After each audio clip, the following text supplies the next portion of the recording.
Now, Bob Elliott and Ray Goulding present the CBS Radio Network. You know, Bob, somebody's telling me always they can fade away right after I say that every day and give their call letters and never come back. Well, I don't know if that's true. The shortest Bob and Ray show in history. So please come back, will you? Thank you. And you're lucky to be tuned to your CBS station, aren't you? Well, you sure are. Because we got a lot of surprises today, we're throwing away our prepared material. Listen to us throw it away. There. See? I think there's one more page there you can throw away. Right. Throw the whole business away. Everything. Right off the desk. Now. Came in and we flew into a rage when we saw it. Righto. What is this first written note I have here? Didn't throw that. It says Wally Ballou is at an invisible glass factory. Well, how can he find it? I don't think we should throw everything away, Bob. I think I threw away my commuting ticket on the railroad there. Will somebody get that back for me? Thank you. Can you hand me page 2 again, please? That's more like it. Now I feel a little more at home. Ray? Yeah. It says, let's see what Wally Ballou is doing now. Okay, then. Wally Ballou, with another one of his America on the March series, is at an invisible glass screen company. So come in if you're listening, Wally Ballou. This is radio's highly regarded Wally Ballou, winner of 17 Diction Awards, greeting you from the Invisible Glass Screen Company, the IGSC of Hoboken, New Jersey. With me is the man responsible for the entire output of the factory here, and your name is Mr. What's that? What is your name, please? I was looking at my invisible glass. My name is Lucius. Well, you going to write it down? No, I was just standing here looking at the invisible Lucius glass. F. Bradshaw. The F stands for friend. Fran? Friend. Oh, Fred. F-R-E-N. It was my mother's maiden name. Well, how did you happen to... Harold Friend was his name, or her name. Okay, sir. How did you happen to go into this field of endeavor? And how do you find the reaction to invisible glass screens?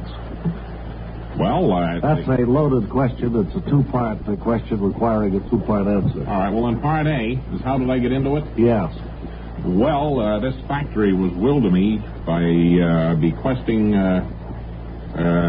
aunt of mine, or aunt, as you say in your part of the country. As a bequeath? She she bequeathed me as a bequest. This factory in their bequeathment. So you found yourself sitting back with an invisible glass factory. With a bequest on my hands. And She's still alive, sir? No. She bequeathed. I see. And finally, she bequeathed all these things to me. As a bequest? Yes. She was bequeathing at the time that she made the bequestment. Well, now, did you know anything about the glass manufacture before you were bequested of it? I was a drummer at the time, so I didn't know too much about it. And so I had to give up the orchestra business and come over here and start in from scratch. There was a trusted old employee here who had been robbing the company blind for years, and he told me how to run it. I see. And I wonder if we could see some samples of what you turned out here for. All right, then. The only way you can see our invisible glass is the etching that I have put on here, the IGSC. And when you see that, you know it's an invisible glass screen company product. You walked into one there. Seem to be hitting them there. You certainly can't. We're standing in a huge room. Is this the supply room? Or? It isn't as big as it looks. That's a big mirror. Actually, this room is just about 11 feet long and 4 feet wide. I wondered why I saw 52 of me there. Mirror. Oh, I must have broken one, I guess. Broken one? Why, you knocked a whole row, about 43 of them down there. Those are all... You know, that's expensive.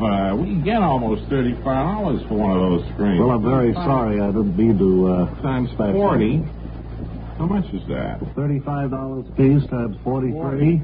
Yes. How much is that? I think you said I crashed 43 of them. All right.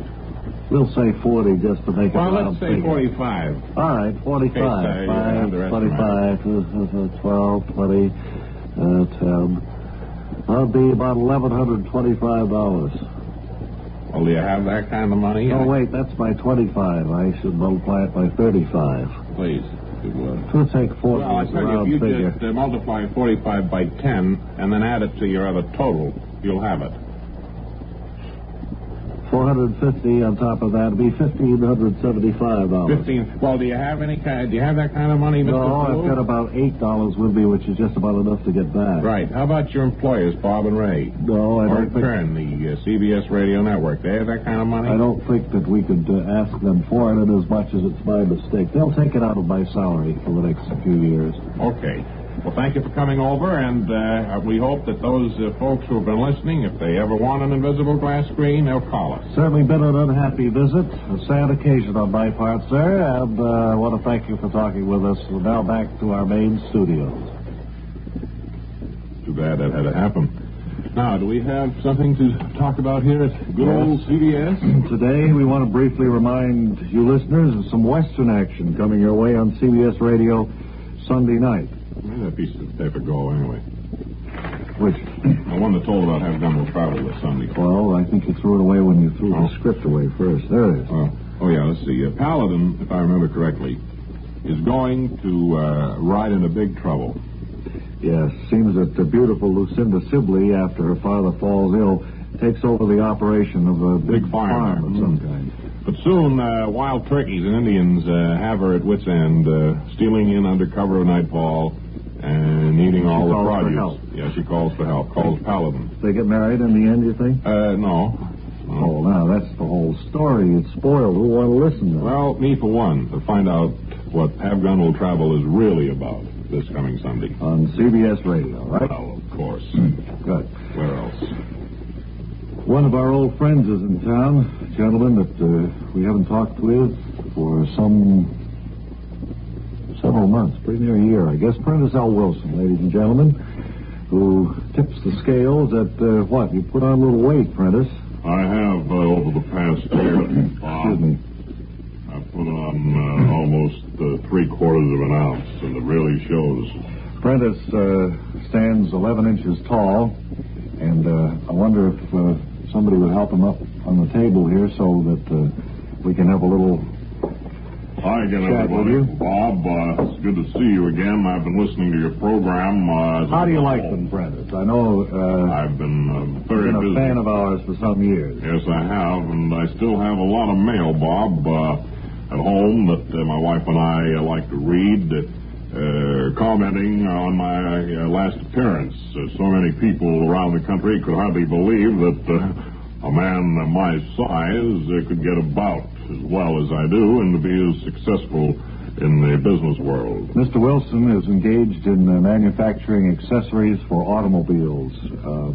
Rearview mirrors, Bob, mirrors. and all sorts of chrome items that people put on their automobiles. And despite his size, I will say for him, because he's quite modest, he does command a great deal of respect Thank from you very those much, who Bob. work with him. As I've said before, though, I think a person commands as much respect as he deserves. You're a big man, Prentice L. Wilson, despite you. Now, wait a minute. Well, I didn't mean that. Well, don't start making those snide-type remarks. I didn't mean it that way. It slipped out. But sitting here as I am, and looking at you, it's difficult not to say something wrong from time to time. Well, as you know, Bob, I never come here to make a spectacle of myself, nor certainly no, I know. to be ridiculed. I know, certainly. And I could spend my time a lot more profitably elsewhere, if that be the case. I remember putting my foot in it last time you were here by calling attention to the cute little suits that you wear. And I know that brought a Well, you're flush doing of it anger. again just by recalling these things, Bob. This is the type of thing I want to keep away from this time. Please. I believe you told us your wife makes those, doesn't she? That's right. She makes these from swatches that she gets from my tailor. See, I can't go in and buy a suit off the rack, being only 1 inch tall. Couldn't even go to the toddler's department, I don't think. You know what I mean. You really couldn't. You want me to go along, I gather, right? No, I don't. Because I'll be pleased to. My chauffeur is downstairs. I want you to stay, Prentice, believe me, and I know Ray would, too, if he were here. It's, as I said, it's difficult to carry on a conversation with a man 11 inches tall without stepping on something from time to time. See, now there you are again. I wasn't referring to you. I'm sitting here comfortably on the edge of your ashtray, and you're going to insult me now, I suppose, as long as I remain here. I don't want to insult you at all. That's the further. Let's change the subject altogether. Be delighted. Get off onto something else. Seen any good movies lately? Did you see Tom Thumb? It was. Did you see what other movies? Big Sky I saw. Yeah. I enjoyed it very much. Good. Ben-Hur I saw. Well, certainly a couple of good ones there. Ben-Hur. I read that in one of the columns. Yeah. How about your preferences in food? I think the folks might be interested to learn just what... I like a hero sandwich. Mm-hmm. And occasionally, Bob, excuse me, for a change of pace. And, I'm trying to think. Of course, I love... Well, a good man-sized steak is something... What did you say then? What did you say then? I said a steak is hard. Oh, you said man-sized steak. Yes, I did. Well, Bob, you're just trying to upset me. No, please, really. No, I'd love to stay longer, Bob, but I think it's just impossible for you. Well, here comes Ray. Not to be antagonist. Ray's coming through the door now. Your attitude toward me. Ray, I wonder if you could help out with Prentice here. Hey, how are you, Tiny? Oh, no. I'm getting out of here. Right, you've really angered him now. That isn't helping as is any. I'm afraid I kind of... What did you say to him, anyway? I didn't mean it. Well, I don't know. He's always had a good sense of humor before, and he's a terrific, tiny little guy. Terrific. He doesn't like to be referred to as that. No, I know he doesn't. Doesn't like it. Well, anything else we want to do? 1 minute, please. How about that? We have just 1 minute. I guess we could do that, huh? Okay. How about you, sir? Me? Yeah. I stayed at your hotel last night. Oh, did you pay the $10? Oh, I did. Did you like it? Oh, that's a blankets? swinging place you got over there. Thank you. Were there enough blankets, sir? It was quite comfortable, yes. Mm-hmm. And the food was excellent. Yeah. And stand still. I got it. Thank you. The food was good, you say? Yeah, there's another one there. Good. Yes, I enjoyed it. Well, look, very much. Before we waste time, I think we can only play about 30 seconds, please, with you now. All right. Would you reach into this bag here, please? Who was that little fellow you were just talking with a few minutes ago? Prentice Wilson. He's 11 inches tall. Small. Yeah. He's a big businessman, though. He tells me his company has paid dividends since 1927. Never missed a year. Good luck to him. Yeah. Here's my what's your subject? What is this? Oh, can you talk now, please, sir, on poetry? Poetry. 30 seconds. Poetry is a subject which... Stand still, sir. Wait a minute. I got it. Go ahead. Poetry, the rhyming of words and phrases in metrical... Let me start over. Wonderful. 30 seconds. And I don't think, though, that you're going to be around for the final there. You just don't seem to have a flair for I'm sorry. Shall I go back to the hotel? If you want to. It's entirely up to you. Say, we'll have a beat gentleman with a little poem for you in just 10 seconds.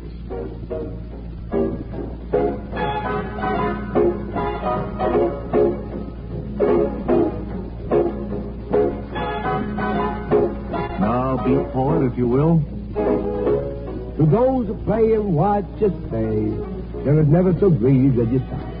Not that the rolls and bees established, but was killed with the vows of a shaking floor and the habit seas. Terrific, Beatnik. Until tomorrow, this is Ray Goulding reminding you to write if you can work. Bob Elliott reminding you to hang by your thumb. This is the CBS Radio Network. And this is KNX AM and FM, CBS Radio in Los Angeles.